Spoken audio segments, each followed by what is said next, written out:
luto na ito yung luto. Luto na yung ating bihon. Ibebenta natin to guys. Tapos dito natin itatakal. Ayan. Ito yung ating takalan. 30 yung per serve nito guys. Per serving. Then ito na yung ating adobo chicken. Filipino adobo chicken. Ayan. So Filipino style to guys. Tapos ang ano naman ito guys, per serving is 40 pesos. So dito natin siya ilagay. Ganyan. Ito yung takala niya. 40 pesos. So ayun guys. Tapos videohay ko dito. Paghato.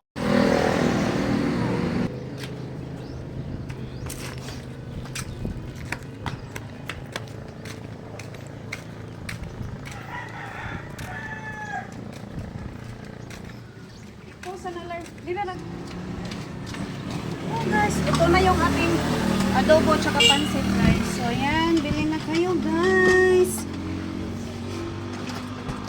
Ganun talaga guys. Thank you for watching guys.